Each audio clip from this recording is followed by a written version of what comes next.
guys, today's video is sponsored by the OneFootball app. If you haven't done it already, head down to the description before this video starts, click the link and download it completely free of charge on iOS or Android. So here we are, we have played 39 games in the championship season. I feel like this championship season actually has gone quite quickly in comparison to our League One season. I don't know why that is, probably not true, but here we are, 81 points on the board. Huddersfield joint points with us, but Charlton currently beating them out by goal difference. We also have Fulham in the race as well for this automatic promotion spot. Maybe you can't rule out Cardiff as well, but they're going to certainly have a very hard job chasing and clawing back those points. They're on 74 there, but Fulham, if they win their game in hand, will take that gap back to 1 point between the playoffs and automatic promotion. So this next 2 or 3 episodes, guys, trust me, is going to be very, very interesting to see if Charlton can secure back-to-back promotions and if we're going to be able to secure play in Premier League football next season. So let's have a look at today's game, shall we? Let's go over here to the calendar. We're going to go over to season, calendar, and see the 3 games we've got today. So, okay, we're just about to end the month. In April, we have Fulham. Okay, big game. Did not realise how much of a big game we had. I think we're going to have to play that one. Then we have Reading away, so 2 away games, followed by Wigan at home. We do have a nice week gap between each of them, which means there won't be any fatigue issues, hopefully, and we can field out our strongest teams in each of these games. But without further ado, guys, let's do the March Player of the Month. So there are 2 guys, let's just turn this month so that it makes more sense. But basically, there are 2 guys who I think this is between. One of them is a very prolific goal scorer at this level, and he goes by the name of Kelechi Iheanacho. Let's go over here to the squad hub. So Kelechi Iheanacho is one player. The other player is our midfielder, Jake Forster-Caskey, who unfortunately soon, I think after we get promotion, maybe won't feature as much for us just because he's kind of at an age where his rating won't improve too much anymore, 25. He might go up to like a 73, 74 by the time he's in his prime max. But he has had a fantastic season for us, scored a banger in the last episode, put in some really good performances, and has really been crucial in our midfield play, really, in all the games we've played. Iheanacho as well, obviously, has been hugely prolific for us. I think he's the 2nd top scorer in the Championship. Fosu as well, can't go without mentioning Tariq Fosu this season, but that is our squad right there. Look at it. Just take that in. Actually, let me just swap out Lewis Page so that you can drink it in a little bit more rating-wise, because we do actually have Jay Da Silva in left-back, who is 5 ratings ahead of Lewis Page at the moment. And so that, for me, I've said it a few times, is a Premier League ready team. Certainly ready to be in a relegation scrap for the Premier League. We obviously want to make more signings on top of that, but that is a solid team that we've got going for us at the moment. Reece Oxford will probably take the position of Patrick Bauer soon, but for now, I like Paddy Bauer. But anyway, guys, let's get into the next game, and that is against Fulham. But by the way, I was just distracted there by this Player of the Month March shortlist, and I think that is Jake Forster-Caskey and Iheanacho, interestingly, who are on the shortlist. So I think I've done a pretty good job of deciphering who's played well for us this season, and it is those 2. Yeah, so anyway, let's not get distracted anymore. We have a game against Fulham. Ooh, okay, so they are okay, so they've played their game in hand since we've skipped the calendar a little bit, and they did win it. So if they do beat us today, we will probably go back into the playoffs, and then we will only have 6 games to try and sort that sticky situation out. So this is probably the biggest game of the season. Before we go into it, though, I always do this, we need to have a look at the reports from our scouts. So we've got these 3 Chinese players. Again, we never managed to reach the heights of Cheese Yu from the last save file. But I don't mind the look of this Fang Ren. So do you know what? I'm going to promote him to the senior team, and we'll leave the other 2 there for a moment. Hu Kong, do I want to promote him? Do you know what? Go on then, we'll promote him. Wu Han Pan will leave for a little bit. They've both joined the team, so we've got 2 youngsters who probably won't feature, in all honesty, in this career mode. But they're certainly there if we need them in case of emergencies. I don't think there's anything else to address in the office. I'm aware this has been quite an intro here, but these 2 players actually wanted out. So it was a good job I did promote those 2. So yes, let's get into this game now. Fulham are the opponents. It is at Craven Cottage, which I believe will be in the game. Yes, it should be. So, biggest game of the season, of the career mode probably so far. Let's go. Here we are then, Craven Cottage. There are the Fulham fans ready to get behind their team in their promotion push. And there is the league table to remind you once again how much of an important fixture this is. Let's get into the starting 11s for each team and see how we're lining up. Starting with Fulham. I've just noticed on the bench they have Rui Fonte and Iago Falque, two good players actually. Their starting 11, they've got Lazar Markovic, good signing, Seri, Kearney, Obiang, Mawson, lots of good players there. I'm not familiar with Hassan or Edun, but definitely some players in there that I'm a bit scared of. Hopefully we can contain them. We're very good ourselves. Let's see how Charlton line up. So there you go, an attacking bench today with Brewster, Suzuki and Hudson-Odoi and Morgan I suppose as well. Paddy Bauer and Sarr on there as well. We've got our pretty much strongest 11 that we can possibly field. I've gone with Lanes on the left today, and I have brought in Oxford, who is a little bit more in shape than Bauer for this game, and also I think he's just a bit faster and a bit nicer to play with than Patrick Bauer when you're going up against someone like Fulham. So that's the team. Let's go. Here comes Seri, he's just flicked the ball. We've got to win this in the air. Markovic loses out to De Silva. Kearney, though, with a nice bit of skill. We've got to follow the runner. Great tackle. Jay De Silva, Reece Oxford. Between them, almost managed to get it away. The ball eventually did fall to Seri, but he puts his effort wide. Let's win this. Well played, son. Llanes, take that inside. And just be patient here. Let's play that ball up to, who's this? Iheanacho, is it? It's actually Fosu. Fosu to Iheanacho, and there's the goal! What a goal! What a start for Charlton. We take an early lead. Only almost 5 minutes there have passed, and we've already taken the lead. It was a great bit of link-up play between Tariq Fosu and Iheanacho. Fans going balmy. And look at this, little turn, easy, sold the defender. First time finish with his weaker foot as well, Kelechi Iheanacho. And we take an early lead here. That is bloody fantastic. And yeah, great finish. Forsakaski looking to switch the play here, does so magnificently.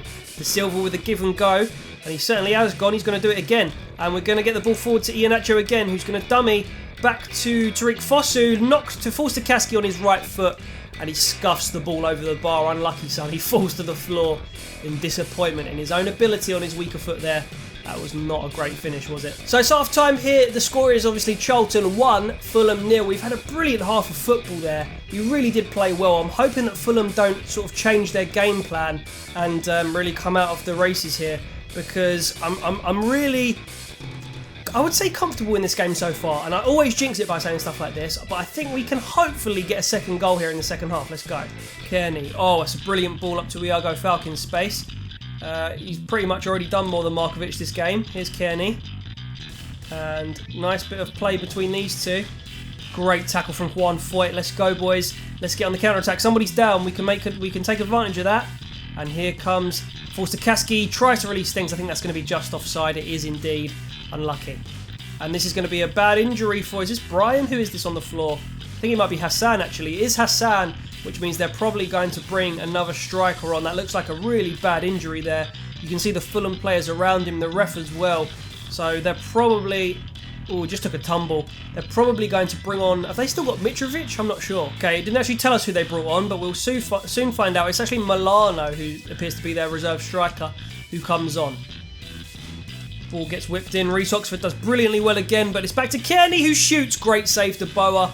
And they are really piling on the pressure in the latter stages of this game. De Boer with a brilliant sort of snap save there.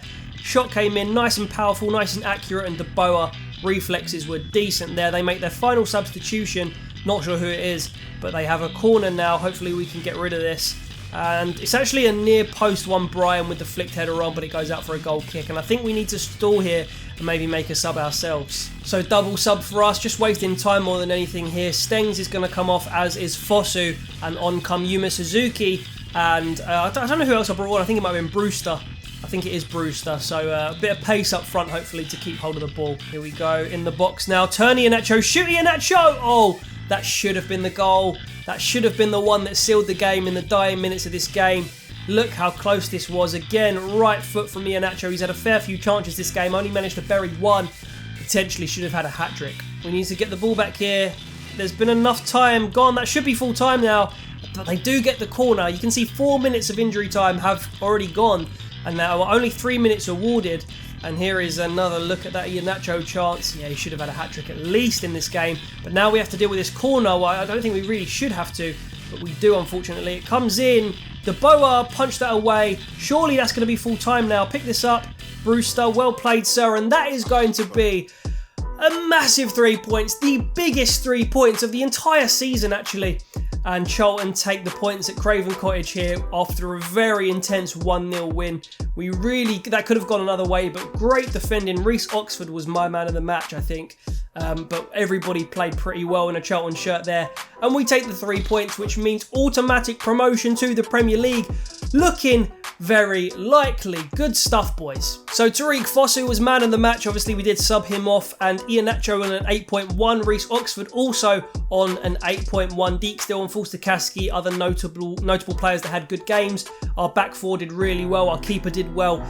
All round, very positive display from Charlton going into the last sort of 6-7 games of the season. Come on, you Reds. There are the scores from elsewhere. I can't remember. Oh, looks like Cardiff lost to Reading, which could be good for us, which means it just means that it's more of a 3-horse race than a 4-horse race. Let's have a look at this table now. So Charlton top of the table. Actually, we've gone 2 points clear of Huddersfield and 4 points clear, as you already knew, of Fulham, which means we really would have to cock up here to not get automatic promotion. Cardiff on 74, having lost their recent game, which means it is now a 3-horse race for the top 2 spots. I think Charlton in pole position now. 2 more games to play this episode though. And there you go, Iheanacho, you can see as we're ticking forward the days here, does actually grab the March Player of the Month award. So although I awarded it myself to Fulham, the actual EFL awarded it to Iheanacho. So that was a very close one, but Iheanacho eventually took the glory from the EFL's perspective there. We do have a game against Reading here. I don't think we're going to have to rotate the squad at all. We'll give... I don't think it's fair to leave Reece Oxford out, so we'll give him a game. And I think we'll leave the squad the same. So Reading have just actually defeated Cardiff 2-0. Where are they in the table? They are 17th, so not so much in a relegation battle, but they're not doing too well this season. Fairly inconsistent, it would seem. So hopefully we can at least get a draw away at the Madejski here. Again, we've gone with the same lineup. And I've actually put Hudson-Odoi in. I didn't actually realise that was a mistake. Hopefully he can do better. To be fair, Stengs, he's actually scored. Brilliant. Because Stengs actually hasn't played that well for me in the last few games that I've actually played with him. But Hudson-Odoi comes in and really makes his mark there with a goal in the first half. We are all the way in the 60th minute now. Suzuki comes on, Morgan comes on. Can we keep hold of this 1-0 lead? It would be a brilliant result if we can. And Brewster grabs a goal off the bench. Kind of heart and mouth moment there because I thought that might have been a Reading goal as that just popped up in front of me. But it is 2-0 Charlton. Brilliant result there. And we cement our place at the top of the Championship. And we've actually now got a 4-point gap on both Fulham and Huddersfield with only 5 games to go. That is fantastic. Let's train our players here. See if anybody goes up at all. Aribo actually does go up to a 77 rated after his ball control goes up. So that's good to see. And we now have to win this. And then we are probably, I'm even going to say it right now, probably going to get promoted to the Premier League automatically if we can beat Wigan here. Let's have a look where Wigan are. They are in the relegation zone, so they are scrapping and fighting for their lives with the likes of Bolton, Hull, Portsmouth down the bottom of the table there. So we're a better team than them, clearly, but they are going to be really up for it today. We don't need to, once again, change anybody in the starting 11, but I am going to stick Stengs on the bench. So here we go, guys. I really do feel like 90 points is huge. If we can get these 3 points against Wigan, there's plenty of hard work to be done, but I mean, the majority of it is done. You know what I'm saying? Here we go. Charlton versus Wigan at the Valley.